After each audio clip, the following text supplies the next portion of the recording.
弹壳谁先发现的？是我原田队长。这所房子在这片区域当中具有极佳的设计位置，所以当案发后，我在第一时间就赶到此处，果然发现了这枚弹壳。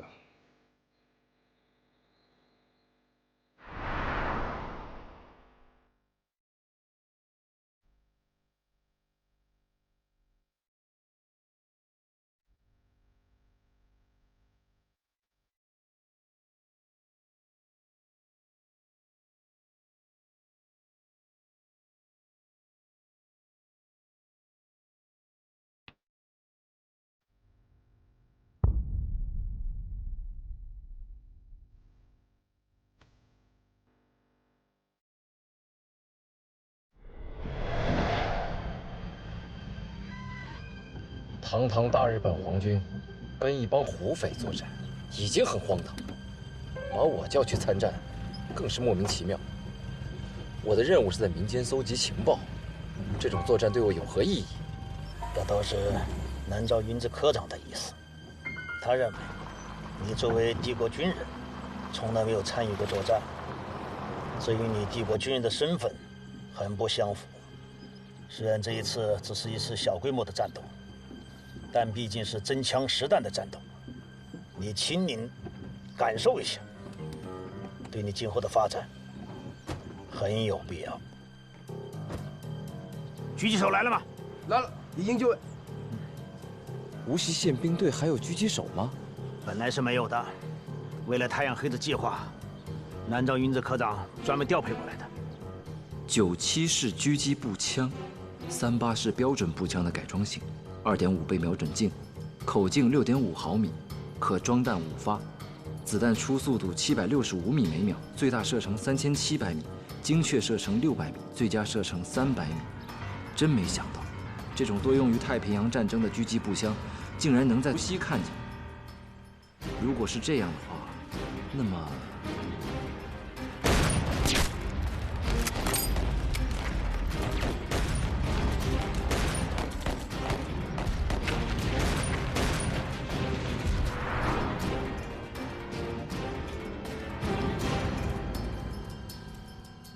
自从在暗杀西村叔叔的现场发现这枚弹壳，我始终无法理解，这枚弹壳怎么会来自口径6.5毫米的97狙击步枪？万没想到，今天竟然在自己的宪兵队里看见97狙击枪和狙击手，而这2枚口径一致的弹壳，无疑都是97狙击枪的专用子弹。这说明什么呢？白田原田说，狙击手和狙击枪是云子姐姐专门从上海调配来无锡的，这中间又会有什么联系呢？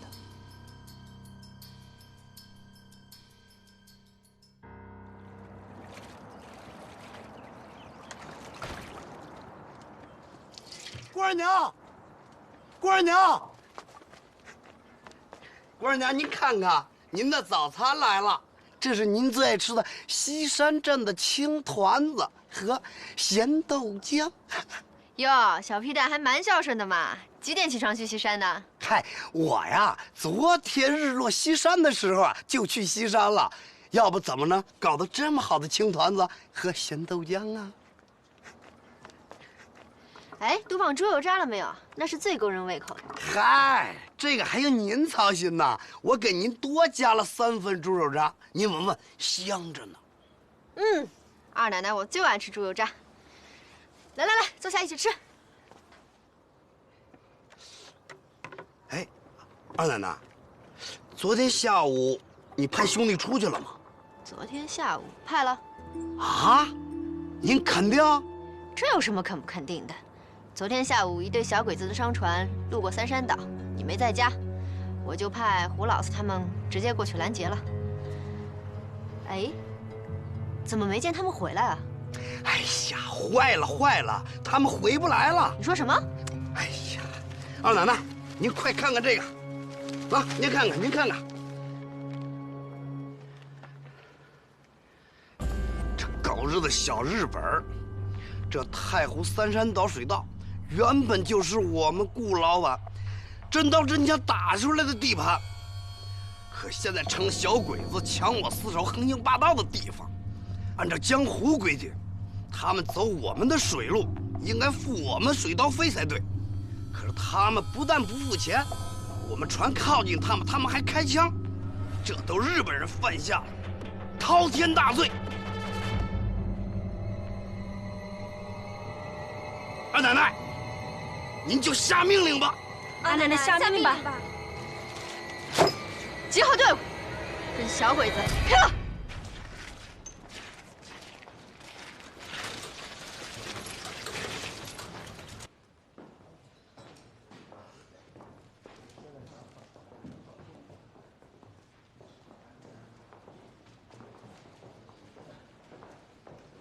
啊，那当然了。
那个女孩子掏钱请男人吃饭的，这不合规矩。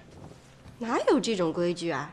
大男子主义规矩吧？啊，不，女人嘛，享受男人的恭维和殷勤，是理所当然、天经地义的事情。这是一种文明，跟大男子主义没有关系。可是，你已经献过殷勤了呀，我也接受了你的恭维，所以我决定请你来吃饭。2个理由，一呢是为了答谢你那天请我吃太湖传菜，2呢。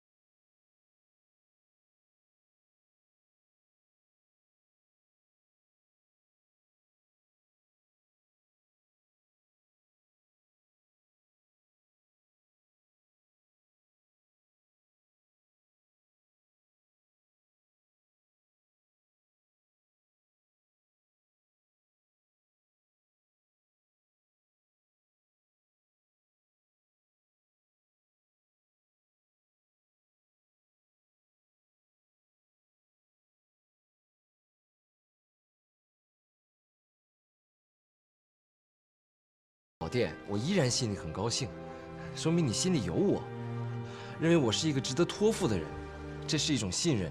还有什么东西比信任更可贵的呢？走，为了感谢你对我的信任，我先请你吃饭，再为你帮忙。这，你也不问问我求你什么事情，你能办不能办呢？唉，别说求，说求咱就远了。什么事情到了饭桌上，你再详细跟我说。你还能有什么大的事情？再说，在无锡地面上还没有我办不成的事情呢。那好吧，不过我们能不能去师傅的茶楼吃饭啊？我出来的时候都跟他订好了，本来是我要请你的嘛。可以啊，就去师傅那儿。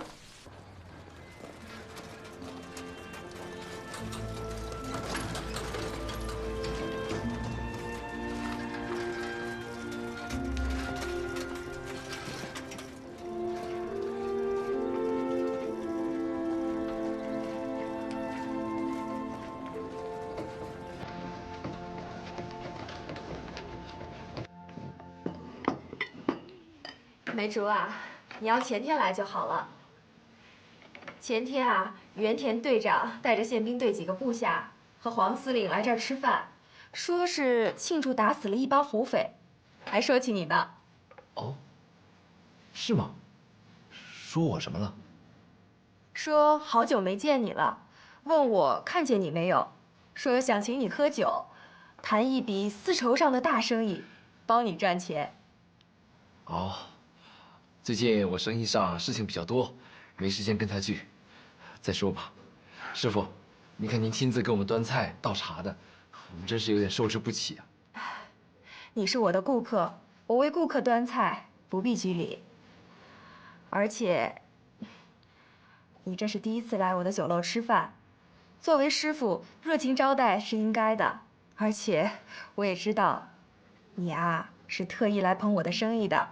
没有，他本来说要请我去吃淮扬菜，是我把他拉过来的。我又说漏嘴了。哎呦，今天怎么了？你这个死小娘鱼，说话从来不懂得绕弯子，得罪梅竹了吧？一会儿啊，自罚3杯。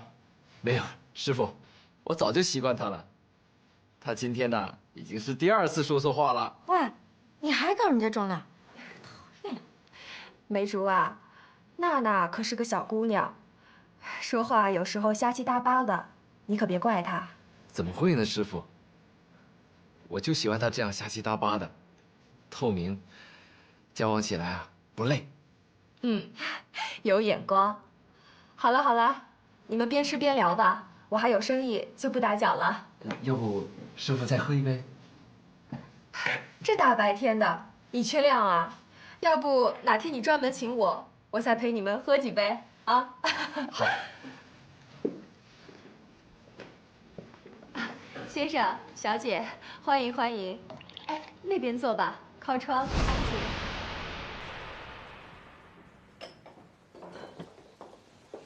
2位稍等，我去端茶拿菜谱。好了，你现在可以跟我说说要我帮什么忙了。小娘舅啊，让我问一问，能不能帮他弄到一张什么图？图？什么图？设计图？不是，他哪懂什么设计呀？我想想啊。哦，我知道了，地图吧？不是，地图我还不知道呀。是什么布什么的？布？什么布啊？啊，还是设计图啊？做衣服要用布，那服装设计图嘛？不对，叫布，对，叫布防图，有这种图的吧？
你也真是的，没必要跟小娘舅说起我嘛。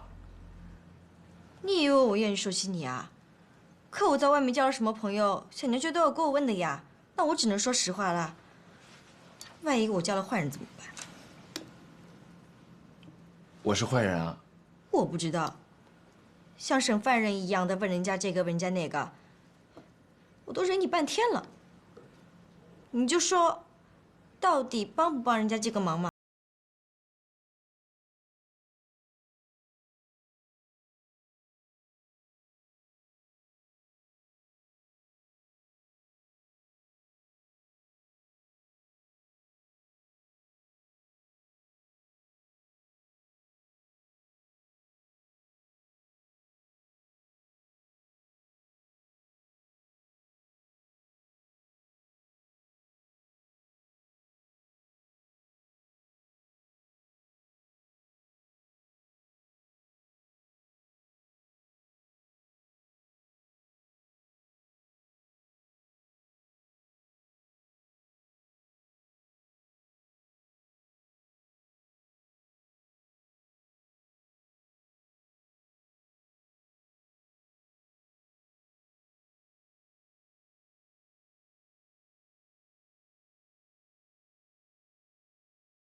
其实，他也是个生意人，很有钱的。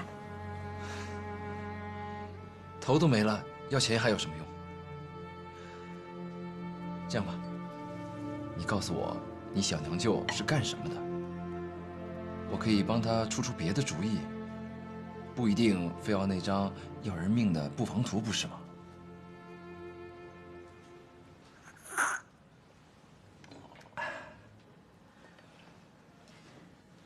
我小娘舅啊，她对我特别好。我父母不在我身边，一直都是她在照顾我。我也想报答她，所以就想帮帮她这个忙。这件事情啊，我就告诉你一个人，你千万不能告诉师傅啊，知道吗？好，你说，这是我们之间的秘密。好吧。其实，我小娘舅干的营生啊，不是很光彩。你不许笑话我啊！不光彩？干嘛的呀？他是走私贩卖烟土的。啊？贩毒的？你怎么有这么个小娘舅啊？那他吸毒吗？那倒没有。你不许看不起人家啊！我也是后来才知道的。好了，你不用说了，我已经知道你小娘舅为什么要那张图了。啊？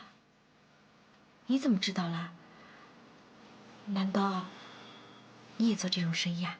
切，你才是贩毒分子。我是说，你小娘舅要日军兵力布防图的目的，就是想知道进出太湖的苏南水域哪里有日军的哨卡和据点，这样他就可以绕开他们，躲避检查，明白了吗？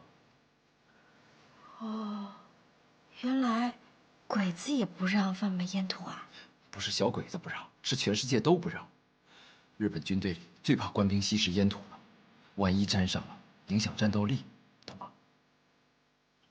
怪不得小娘就说啊，这图对他特别重要。图重要也没必要。其实说白了，这张图即便搞到了，对你小娘舅也没有实际的意义，几乎就是废纸一张。啊？这是为什么？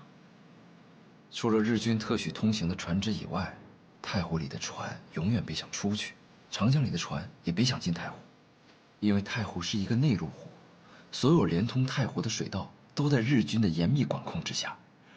兵力布防图上根本不存在没有日军哨卡据点的河道，最多也就是兵力多或少的区别，重点把守或常规把守的区别，公开把守和隐秘把守的区别。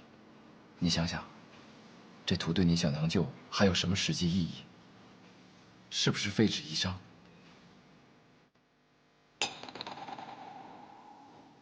好，我晓得了。我啊，就回去跟小娘舅说，让他死心。只是啊，我难得想帮他一个忙，实在也是无能为力了。哎，好了，不提这件事情了。哎，我今天戴这顶帽子怎么样？好看吗？好看。师姐，哪儿都好看。我再照一下。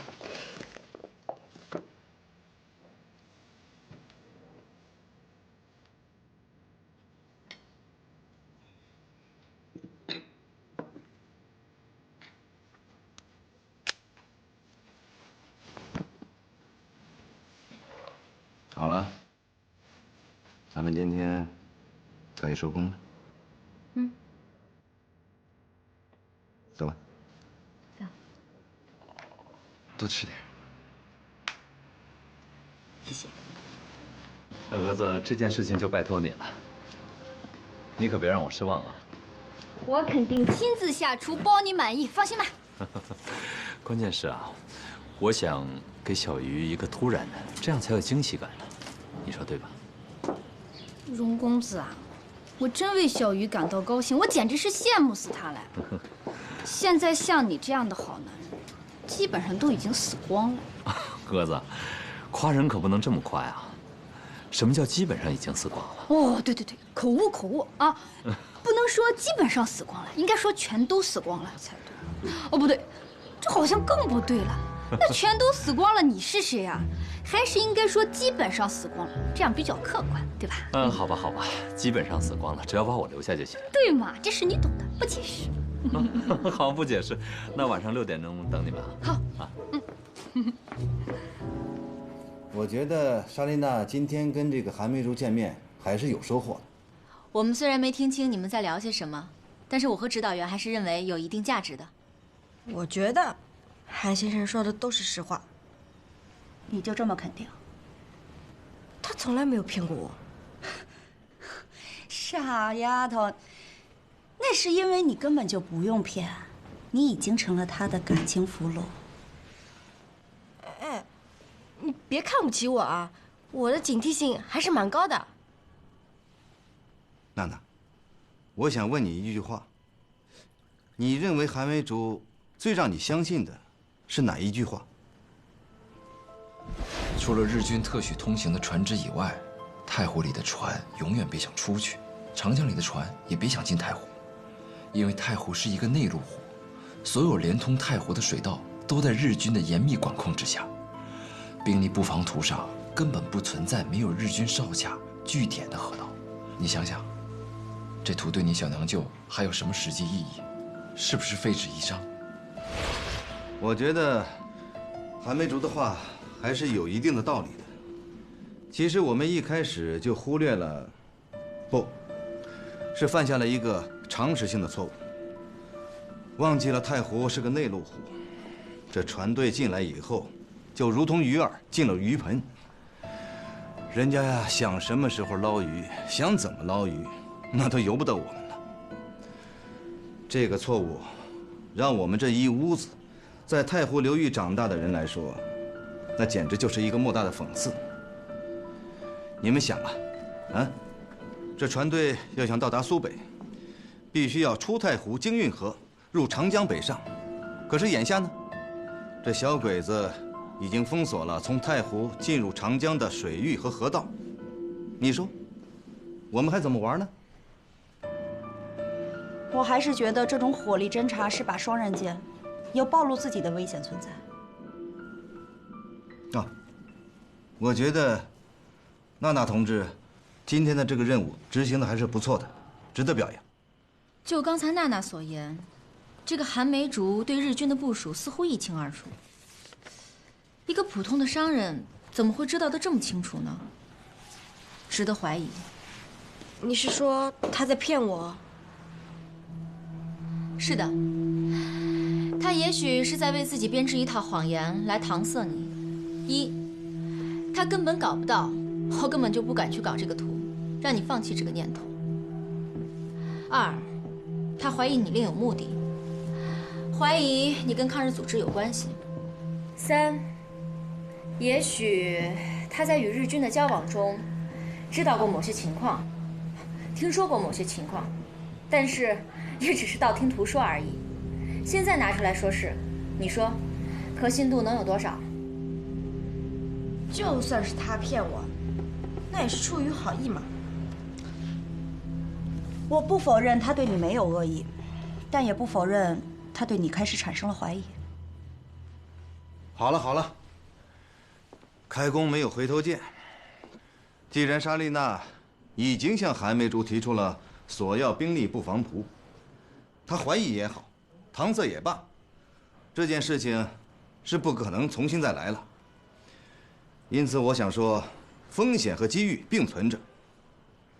这图肯定是搞不到了，而我们现在最想要得到的，也是我最想确认的，那就是韩梅竹所说的这个情况，究竟是否存在？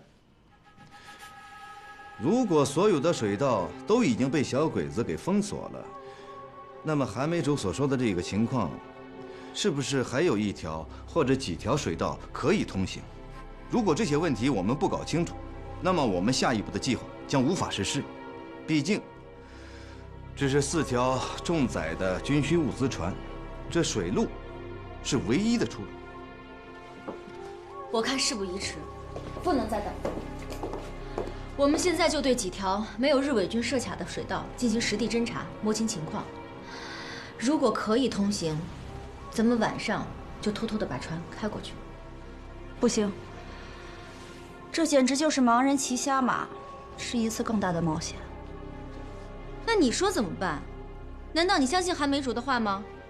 我不相信他的话，但我相信他说的这种可能。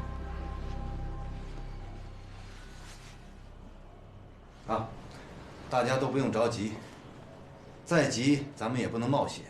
我们现在啊，那是输不起啊。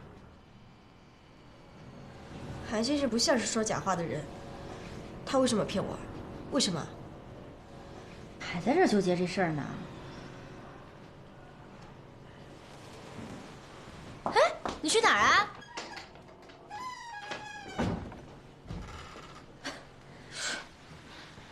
认识这韩梅竹才几天啊，怎么弄得跟真事儿似的？好了好了，让他去吧。现在基本上情况就是这样。韩梅竹所说的话，我们不可能全信，但是也不可能不信。宁可信其有，不可信其无。是这个理。莎莉娜她感到委屈也是可以理解的。她认为韩梅竹所说的话都是实话，还是有一定的道理。我不理解你说的这种道理。那好，那么我们现在假定这个韩梅竹是敌人，是汉奸。他要是怀疑莎莉娜是新四军，要想置我们于死地，你们认为他应该怎么办？那他就会说，其中有一条水道那是没有鬼子设防的，是可以畅通无阻的，是可以保证你们安全的。恰恰等到我们这几条船，或者是莎莉娜所说的运送烟土的船只到达这儿以后，他们就此设防，一网打尽，这符合常理吧？嗯，应该是这样。但是韩梅竹恰恰没这么做啊。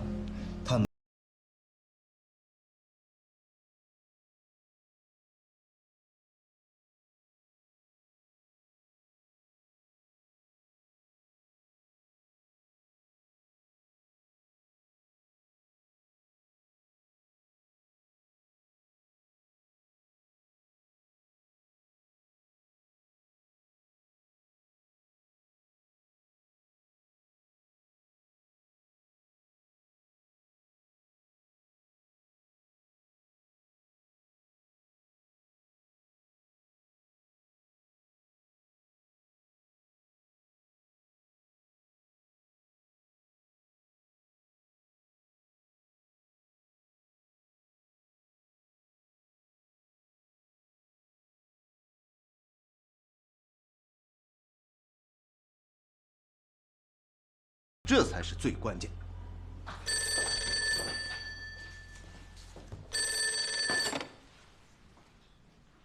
喂，哪一位？哦，是花老师啊。梅竹啊，你是我学生，我就不跟你客套了。花老师，您亲自给我打电话，我都有点受之不起了。您说吧，学生洗耳恭听。前2天你和莎莉娜不是挺好的吗？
多大的事儿啊，就是想气气他。你呀，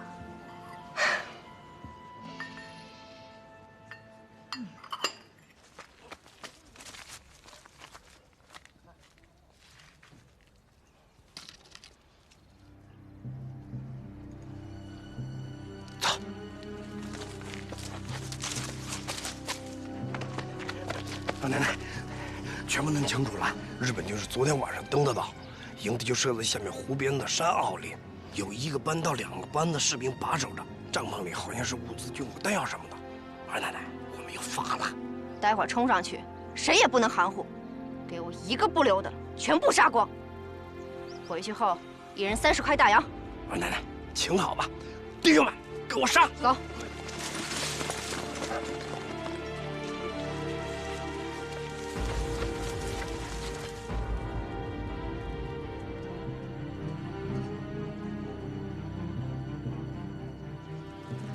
你俩在这打掩护，手榴弹！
这是什么？是阿福。阿福？这是无锡的惠山泥人，我从小就喜欢他们。从小就喜欢？是啊，小的时候啊，我父母经常带我到无锡去玩。惠山脚下做泥人的有很多，我最喜欢的就是大阿福，听父母讲阿福的故事。阿福的故事？阿福还有故事？当地啊流传着这样一个民间传说，在很早以前，惠山一带野兽出没，危害儿童。有一个叫沙孩儿的孩子啊，他勇斗猛兽，为民除害。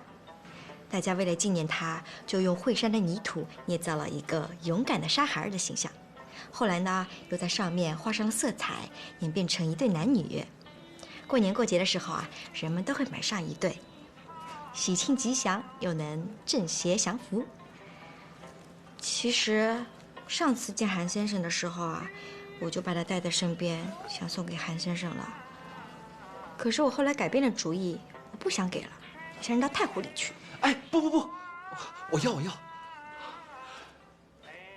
真是太可爱，太有意思了，我还是第一次见到呢。你今天带过来，就是送给我的，对吧？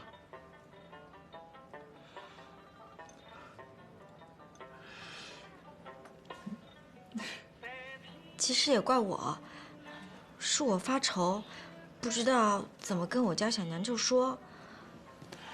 我要说什么，他才肯相信呢？一直都没有想好，索性啊，我这几天就不回家了，躲在外面不见他。哎呦，这怎么行呢？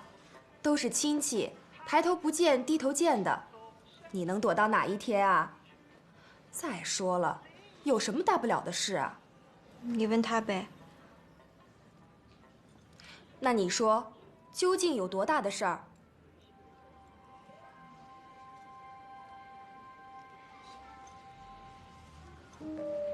既然我们都把华老师给留下来了，我想就没有必要隐瞒华老师了。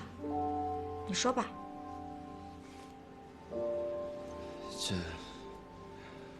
这是那天娜娜突然跟我要一张日军的太湖兵力布防图。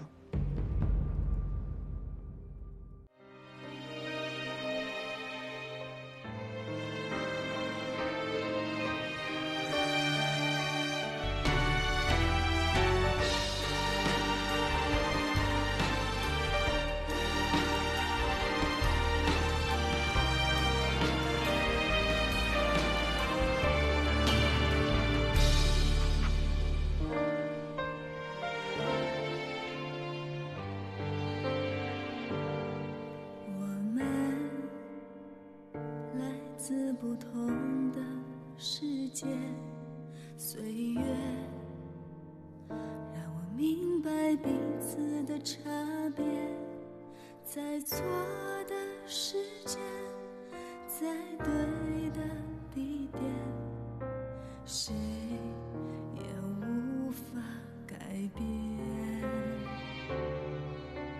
风没听到我在哭泣，雨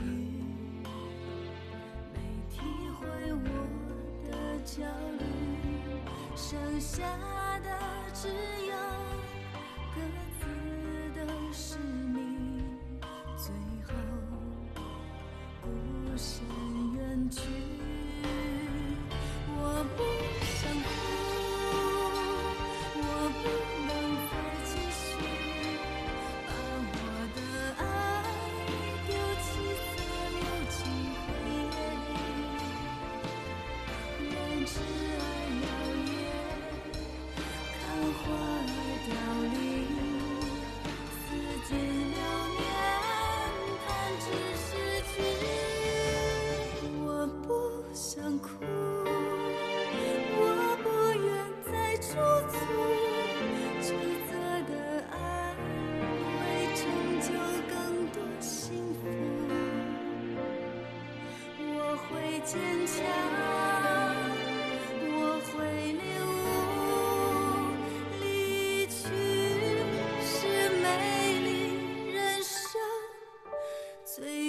的